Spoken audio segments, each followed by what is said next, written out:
it's time to sit back and relax with your favorite drink. And listen.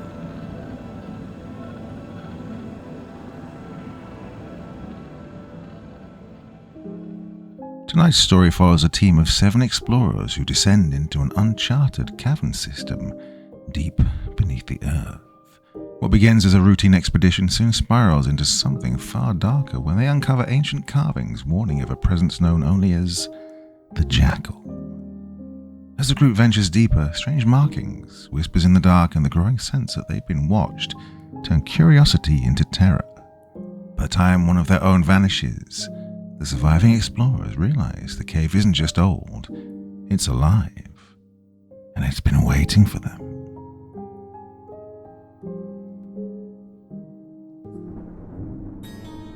The Cave, credited to Archfield. Part 1.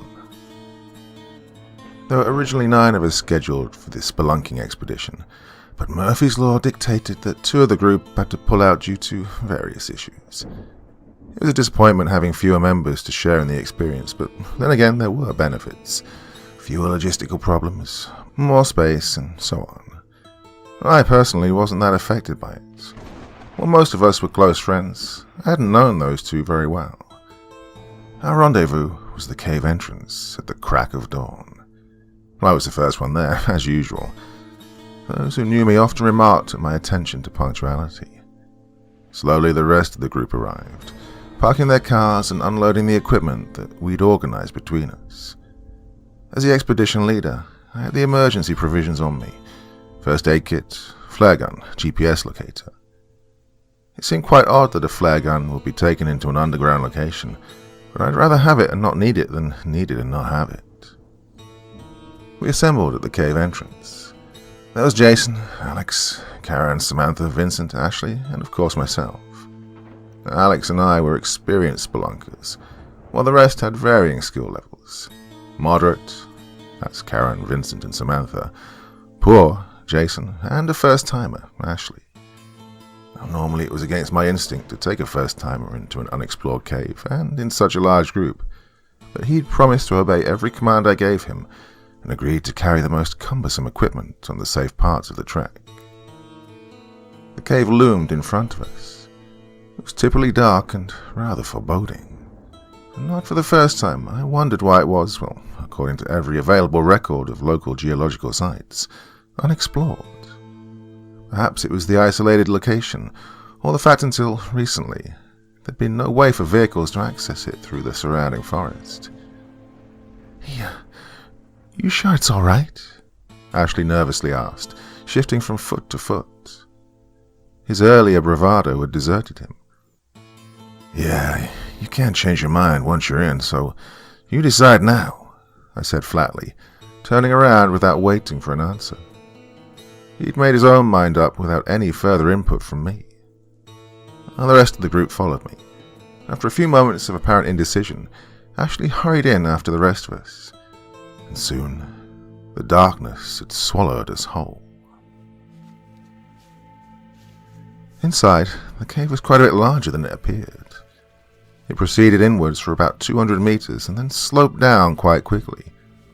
As per usual, I ordered the group members to buddy up, a system in which the group divided into pairs and threes and were responsible for keeping together. Ashley and I were partners, given that I was the most experienced and he was the least. It wasn't as fun spelunking when you had to care for somebody else, but it was a necessary evil. And besides, he was a quick learner. Soon the sunlight from the cave mouth faded. Right, flares out, everybody, I ordered. One by one, the expedition members cracked the flares. As per local guidelines, each member carried 2 packs of 30 handheld flares. It may have been excessive, but the flares weren't very strong and only provided enough light for the immediate area around the user. I took a glow stick from my pack and wedged it into the rock beside me. Only I carried these, and they were quite stronger than the flares, able to last up to 12 hours with diminishing light after 8. I'd use them to mark our trail back up.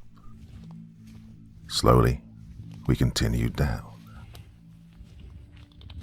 The handheld flares lasted for 15 minutes on average, and soon we'd reached an edge. I ordered the group to stop 5 feet from the precipice, with the ground leveled out.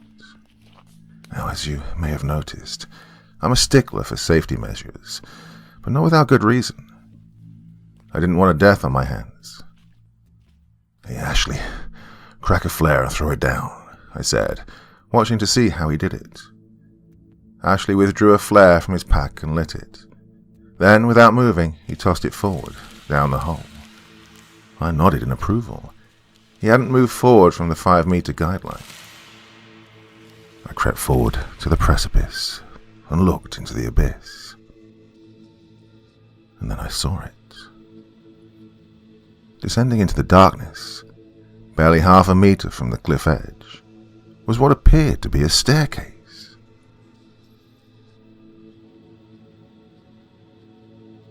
Part 2. The light of the flare made one thing quite clear. It wasn't a man-made staircase, at least it didn't look like one. It appeared to be hewn out of the descending rock, meaning that the original cliff would have extended further into the cave. The stairs were rough and uneven, but it was close enough for government work, as the saying goes. "Hey, what is it?" one of the group members asked from behind me. "Well, looks like a natural staircase of sorts," I answered, distracted. I withdrew another glow stick from my bag and planted it at the top of the stairs. "Right, let's go." We descended cautiously, for caves are notoriously deceptive. Ahead of me, the darkness grew thicker. It seemed palpable, almost physical. As if my thoughts were true, the flares we held seemed to diminish in the face of the abyss. After 50 or so steps, I'd reached the bottom. And that's when I heard the crack. It sounded like a gunshot, loud and sharp. I spun at the foot of the stairs. Behind me, Jason was tumbling roughly down the last few steps, straight towards me. I spun out of the way and he crashed to the floor, moaning in agony. The rest of the group hurried towards me, concerned, as I bent to inspect the injury. Well, it was obvious his ankle was twisted at an unnatural angle, clearly broken. Jason's face had rapidly lost color. "Oh, Karen, Vincent, grab him by the arms. Careful," I said quietly, unwilling to exacerbate the situation by panicking. I picked him up slowly, his ankle dangling grotesquely beneath him. Something glinted under the crimson light of the flares. I knew it was bone. I reached into my pack, taking out 2 small batons and a white bandage. "Well, this is gonna hurt," I warned. The caution was wasted on Jason anyway. He was half unconscious by this stage. I grabbed his ankle and twisted. His ankle cracked again. Well, that roused Jason from his stupor. He screamed piercingly, loudly enough to hurt my ears. Quickly, trying not to prolong his agony, I wound the bandage around the batons, which braced either side of his leg. Well, his screaming stopped, but not because the pain had faded. He was unconscious. "Right, take him up to the entrance of the cave and to the hospital. If he wakes, give him these painkillers," I told his helpers. Karen and Vincent nodded and began the arduous climb up to the surface, holding their unconscious ward. "Hey, shouldn't we go with him? I mean, his ankle was—" Ashley began, but I cut him off. "No, we came this far, and we're not going to stop now. I want to investigate this cave to the end. Remember I told you that you couldn't change your mind?" I said sharply, taking out my anger at letting the accident happen under my leadership on him. Well, Ashley, known as Ash to his friends, but I never used that, fell silent. I felt a fleeting sense of guilt at my attitude, but I brushed it off and spun around. Jason and the others were already out of view. Around the group, the darkness surrounded us like a malevolent entity. The landing we were on led further into the cave for quite a while, and we proceeded incident-free, thankfully. I marked our progress with the glow sticks at various intervals. Strangely, like the flares, they gave off less light the deeper we progressed. It began to unnerve me, and I could tell the others had noticed it too. Alex and Samantha, who were incidentally brother and sister, fell a few steps behind us. Ashley, to my right, was silent. Finally, as the flares grew even dimmer, I saw something in the wall to my right. I called the diminished group over and cracked a new flare to provide extra light. It appeared to be some kind of carving in the wall. I studied it carefully. The scene depicted a few humanoid forms on the ground. A few scratches of red seemed to indicate wounds. Various pillars around them rose to the roof of the cavern. But, well, that wasn't nearly the worst part. In front of the people, the victims, I now corrected myself, was a large figure. It may have had detail in the past, but only the outline remained. The body was scratched out. It was a disturbing scene. Then I looked beneath the scene, and my eyes widened. It had a message. Part 3. Well, the strange thing about the message was that it was in English, and the carving looked entirely authentic, meaning that a caveman, if you'll pardon the pun, had created it. I found it impossible that the same person could have scrawled the 5 words below the picture. Well, behind me, Alex read it out loud. The Jackal and the cave. Phew, how strange, he said. Indeed, that was the message, written entirely in capital. I dismissed the painting and turned back to the main path. And it was obviously a hoax. There was no way a caveman could write in any script, let alone in English. Probably some kid mucking around in days long past. But it still made me uneasy, regardless of what I assumed it to be. Well, if it was a hoax, then why does it look so freaking authentic? Eventually, the 4 of us had our fill of the Jackal in the cave, and after Ashley had snapped a photo of it for a keepsake, we continued into the cave. I was forced to light 2 flares at a time now, to ward off the choking darkness. The diminishing effectiveness of the flares puzzled me. In all my time spelunking, I'd never encountered anything like it. I wondered whether it was a defective bunch or some other reason, but it had to have a logical, rational reason after all. Behind me, Alex and Samantha were still locked in conversation. I picked up snatches of the heated debate as we walked. Well, they, like me, were still pondering the origin of the admittedly ominous cave drawing. God, I wish they'd drop it already, or at least quieten down. I looked to my right, and saw nothing but a sloping cave wall, and looked away back to the trail. I froze, and turned. There, among the rock that I'd just glanced at, was another carving.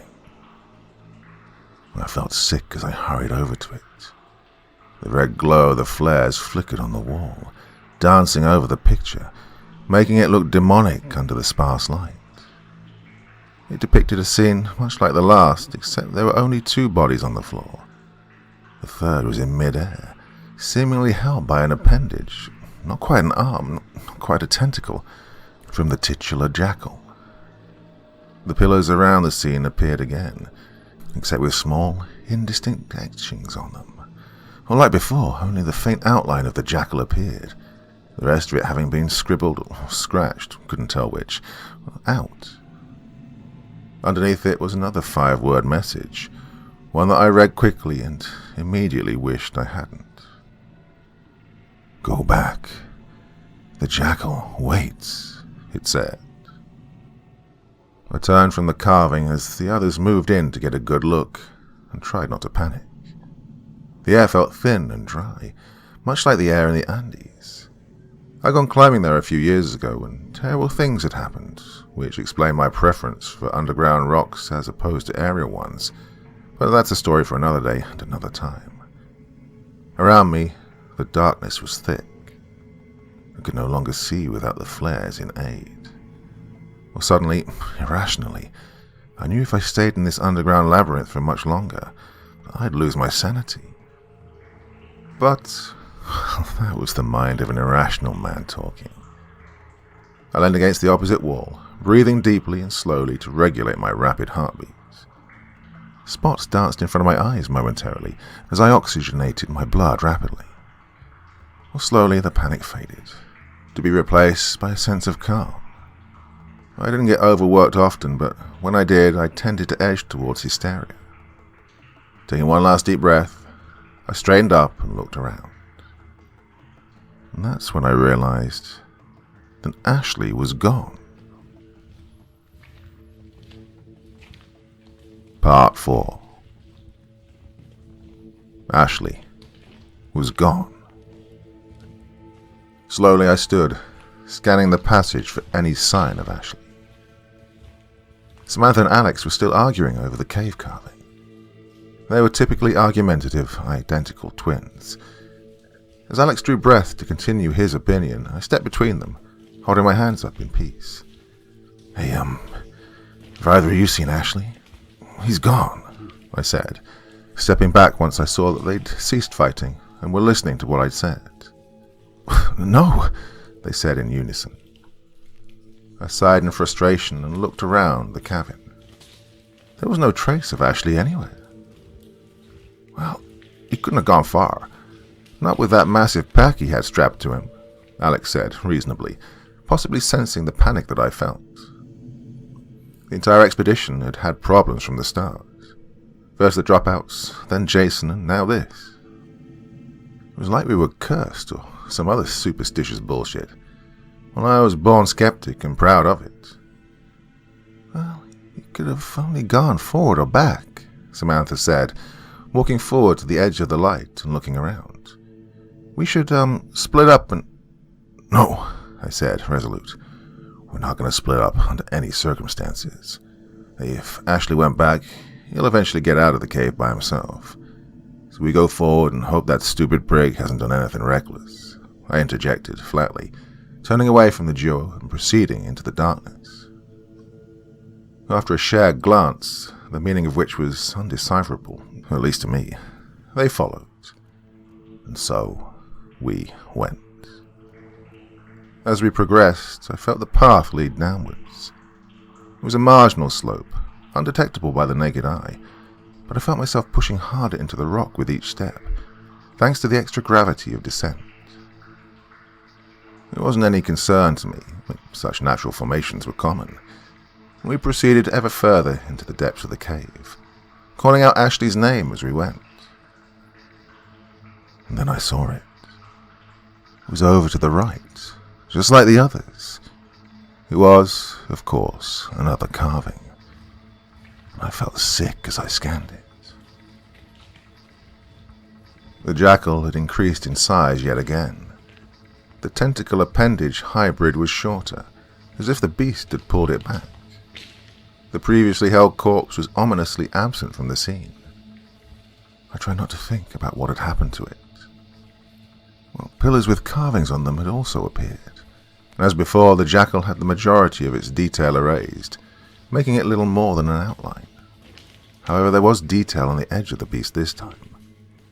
I knew the short lines represented skin, apparently leathery and cracked. And then I read the message.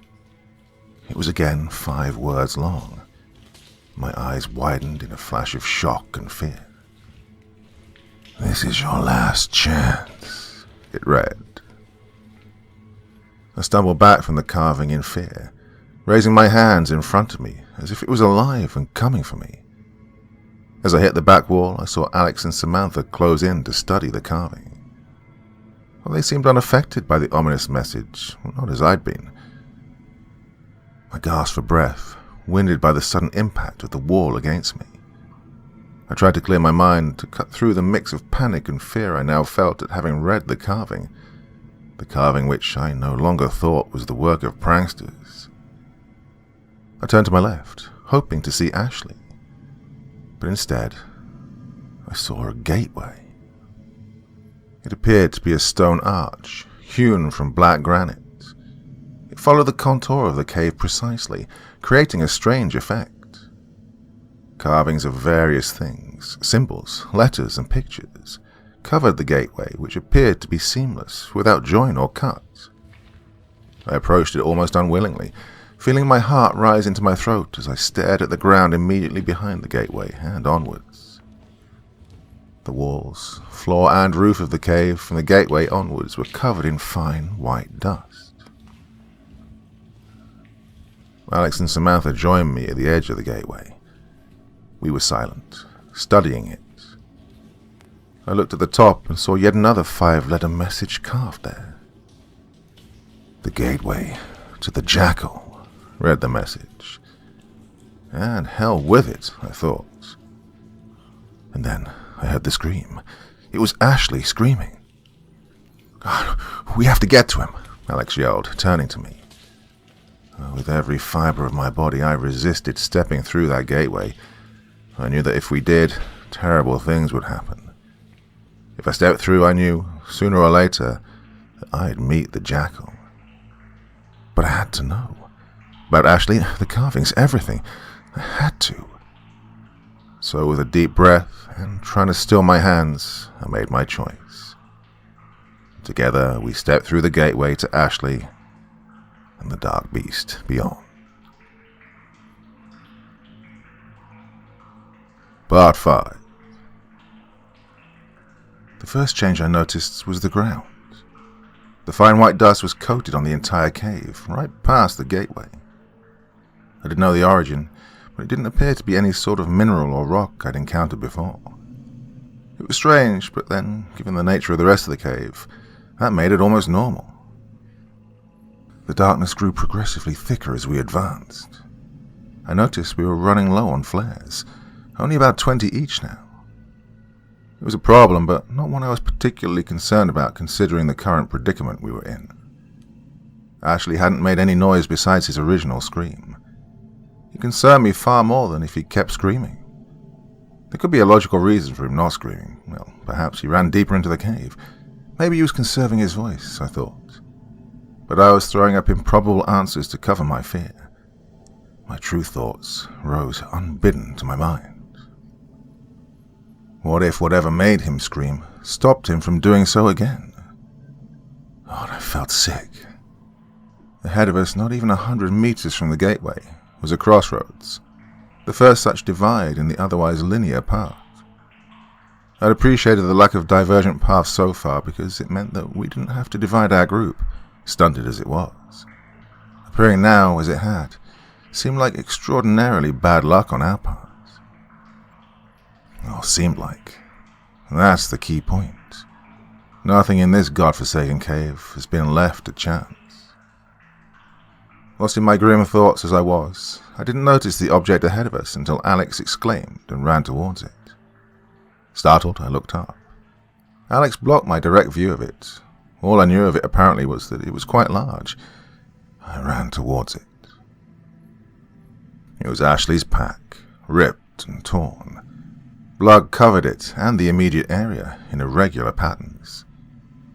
Beside me, Alex stepped back tentatively, lost for words. Oh, something attacked him, tore the pack right from his back with incredible force. Must have injured him as well, judging by the blood, I said quietly, surprised at how clinical and calm my assessment of the scene had been. Well, that's it. I'm out. I'm going, Alex said, turning away quickly, but not before I saw the fear in his eyes. He was terrified. Samantha nodded in agreement, turning to leave as well. I didn't try to stop either of them. They'd be back. You won't get a foot past the gateway, I called to them, certain that it would prevent them from leaving. I then turned back to Ashley's pack slowly and began searching through it, taking only a few items.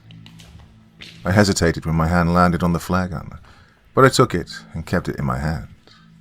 I knew from experience against various types of wildlife that it made an effective weapon. If I met anything that wasn't Ashley, I would fire without mercy. I stood and chose the right-hand passageway. I didn't feel scared anymore. In fact, I didn't feel a thing. Adrenaline was coursing through my system, leaving no room for fear or anything else.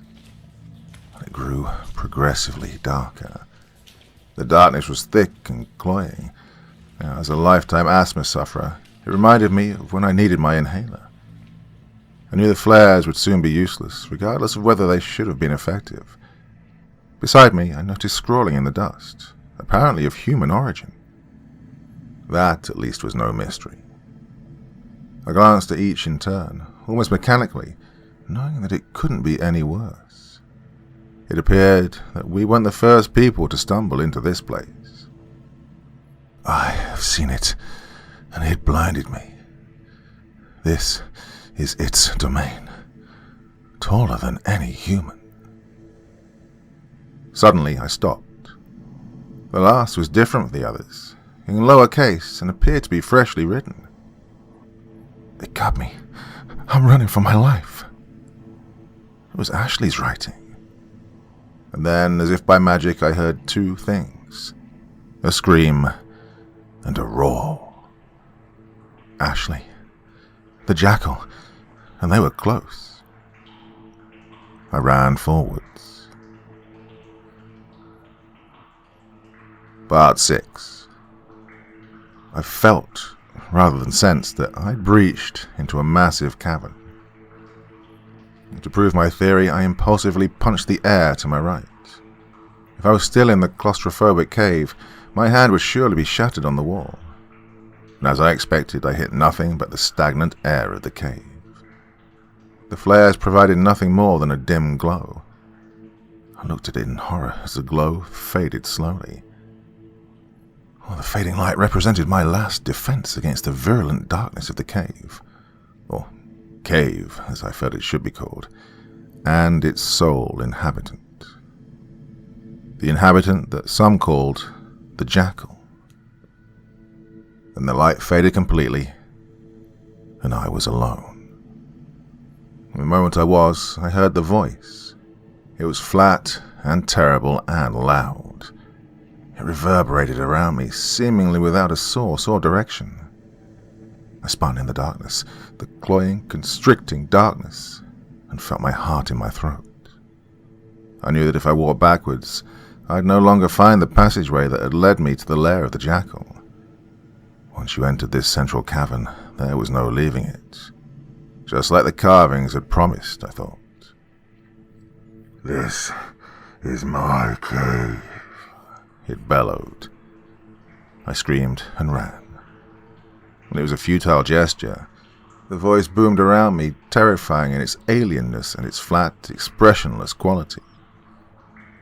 The Jackal was not human, nor was it even some revenant or ghost of a forgotten culture. It was something that had no place in this universe, and something that I wished never to see. My heart thundered in my chest, and my eyes vibrated. I could no longer even control my own body. I am a prisoner in my own body. The other one screamed before I took him, boomed the Jackal, interrupting my thoughts. Fuck you, I screamed hysterically into the darkness around me. It was a petty rebellion. I doubted the Jackal even knew what it meant, but I felt better for it all the same. Around me, the darkness coalesced. God, it's alive, I thought. I tried to stifle a scream as an image popped into my head. Thousands of millions of bugs crawling over me in the darkness, biting and scratching and running, but was banished moments later by the Jackal's next terrible oration. You will remain here forever, it howled. I knew that voice, I thought vaguely. After the voice came the footsteps. I sensed, I could feel the tremors and hear the steps, hundreds of them around me, pounding the floor in a rapid and terrifying rhythm. Rolling thunder, I thought crazily, and laughed. What little sanity I possessed was rapidly being eroded away by, well, the darkness, millions of bugs, rolling thunder, and the Jackal and its influence over the cave ends, consequently those inside it. I doubted if Ashley was still alive, or that Samantha and Alex had escaped. I didn't even think that Karen, Vincent, and Jason had escaped alive. Even as I considered this, the Jackal howled again, the flat voice echoing throughout my dark prison. They all died, as will you. The jackal roared in its expressionless tone, creating a queer, wavering effect that hurt my ears. My throat burned from the lack of moisture, and a headache pounded in my head, and my ears throbbed, strangely in time with the footsteps. I'm just rolling thunder, I thought, and laughed crazily. Then, as I considered what the jackal had said, he can read my thoughts. It wasn't such a fantastical idea. The jackal had only ever spoken after I'd had a thought. Coincidence? Well, I think not, pardon the pun. I considered this mental connection, and an idea began to form. I stopped running and emptied my thoughts, banishing the sensory manipulations the jackal had used on me. The footsteps around me intensified, but I heard none of it as I shut down my senses and opened my mind. Then, exposed without the cloak of my previous panic thoughts, I felt it. The jackal's mind. God, it was a colossal, alien thing, like a structure too gargantuan for the human mind to comprehend. It would dwarf me, swallow my mind whole, and leave me a gibbering wreck if I considered it for too long. It wasn't even natural, let alone human. Thoughts and ideas seemed to be constructed in a fashion that was incomprehensible to the human mind. In a word, the jackal's presence was dark. As I felt its presence wash over me, I steeled myself and sprung the trap. Instantly, before the beast could retreat, I thought of light. A blinding supernova, more light than any human had ever witnessed. A bright inferno of light. I let the mental image expand in my mind and over onto the jackal's colossal presence. I guessed that such a creature had never seen light, or if it had spent so long underground, bathed in the darkness which it controlled. Such light, even as an image, would do tremendous harm to it, considering that the jackal's mental abilities far outclassed my own. And I was right. The instant the supernova image touched the jackal's presence, a tremendous shriek filled the chamber, immediately overtaking all the phantom footsteps that had so tormented me. I grinned savagely despite the pain, the high-pitched squeal that was causing my ears. Well, that at least sounded vaguely human. It felt empowering to know that I'd hurt the jackal, probably badly. I heard the rushing noises around me and opened my eyes. Impossibly, the virulent darkness was retracting around me. I spun wildly in the grip of the receding darkness. As I moved, I glanced around me. I was in a huge chamber, one that extended far into the distance. I saw columns and pillars and carvings, and realized that this was really the jackal's feeding ground lair that had been the subject of the ominous cave paintings. I had no time to consider that, however, as the final darkness receded. The cave was lit by light that had no source. My mental light, I thought, and it exposed its only occupant, and that occupant's slave. And just like that, I saw them. Ashley, the jackal. Part 7. I could never truly describe the beast before me. It wasn't because I didn't know the right way to articulate it. I knew exactly what to call it. I simply couldn't comprehend the jackal. It was as if I were viewing it from the extremities of my peripheral vision. It was so blurry and soft and weak. Weak because it had no hard angles or edges. No matter how hard I looked, how much I stared, the jackal remained hidden to me, a formless shape hidden under a veil of unreality. Well, the cave paintings, carvings, whatever word I attached to them, were truer than I'd thought, even after the jackal had turned out to be real. They depicted a blurry, formless being, and so it was. Yes, I knew exactly what it was. Indistinct. Ashley, however, was not. I looked at him in horror. His body was covered in blood, flesh, and other less identifiable materials. I could count at least 8 visible wounds, and more red lines that I couldn't distinguish from the gore saturating his form. A gaping wound cut across his stomach, revealing intestines, pink and rubbery. Blood flowed from multiple slashes on his arms and legs. He was probably dead, certainly unconscious. That wasn't the worst of it. His entire right ear had been torn off clean from his head. Bile rose in my throat as I stared at his prostrate form, horrified. The Jackal had done this to him, and as I thought of the beast before me, I realized that the cavern around me was silent. The Jackal's screech, so loud to begin with, had been cut off instantly some moments previous, unlike the gradual decline that is characteristic in humans. Then again, it isn't and has never resembled anything close to a human. I would wager every possession I own that it has no similarity to any creature of this dimension. I can't even begin to consider its true form. But even as I watched, it got infinitely worse. Until Ashley began to move through the air, I hadn't even noticed that he'd been airborne, so enthralled had I been by his ravaged body.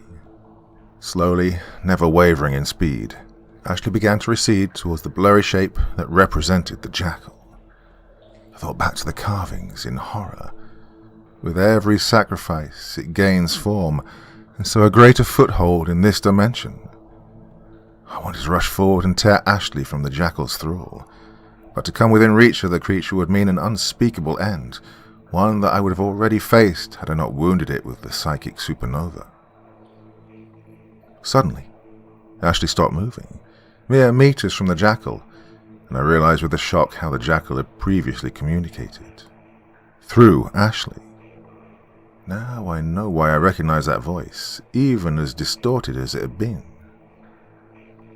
Ashley's mouth opened, and from it roared the Jackal. "You will suffer for using the glow against me. Suffer as he did," roared this grotesque Ashley-Jackal hybrid. Eventually, it only knew the light that had hurt it as the glow. Well, it didn't matter. The important thing was that it had been hurt, and badly.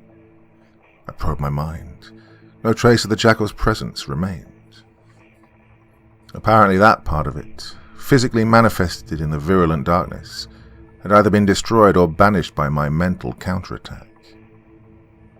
Well, even if I do meet my death here, beast, I'll do my utmost to bring you with me, I responded bravely. The saturating fear and accompanying thoughts which had so crippled me, both mentally and physically, were gone. Now I could see the Jackal, regardless of how well I could comprehend it. Much of the terror that I'd felt at the hands of it was gone, just like the virulent darkness. Even the voice was less intimidating now that it had a definite source. It spoke again. "I have consumed many. This one is the last. I will be free from my prison," the Jackal bellowed, drawing Ashley towards him. "No," I whispered, and I sprinted towards them. No matter the cost, even if it were my life or my sanity, I could not allow the Jackal to consume Ashley and escape whatever prison it was incarcerated in. Such a beast would wreak unimaginable destruction on the surface. I pulled out a silver piece of equipment, the last thing I'd taken from Ashley's pack. The flare gun. As the Jackal and Ashley came together, I drew and fired. And the world exploded around me.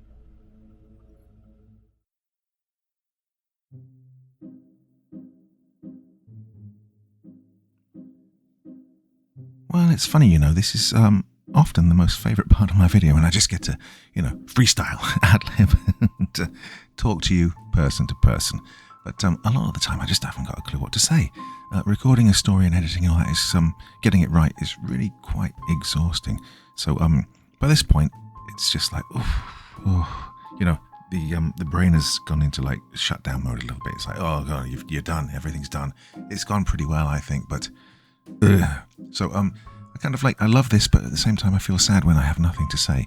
So that's why you so often get a waffle like this. But anyway, caves, yeah, this is dedicated to Mr. Gasper. He was a teacher of mine back in high school.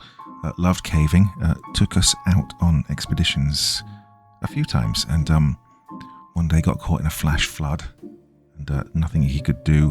He was, well, fortunate. When I say fortunately, there were no kids with him, but he got caught, and yes, that was the end of him. It was a terrible, terrible time. But yeah, so Mr. Gasper, all I can say to you, man, is thanks, and sorry that happened to you and your family.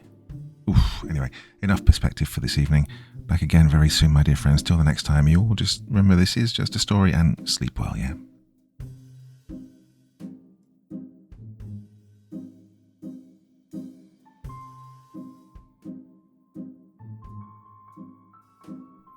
Thank you so much for taking the time to listen to this story today. Really means a lot to me and to the author of the story, of course. Well, if you want to know more about me, I'm pretty much everywhere on social media. You can find me on Facebook, Twitter, Instagram. You can download my music on SoundCloud. I've got a Patreon if you feel like. Throw me $1 or $2. Very much appreciated. And of course, on Reddit, I have a place where you can leave stories if you want me to read one that you've written. Well, hoping to see you all again very soon. Till then, sweet dreams. Bye-bye.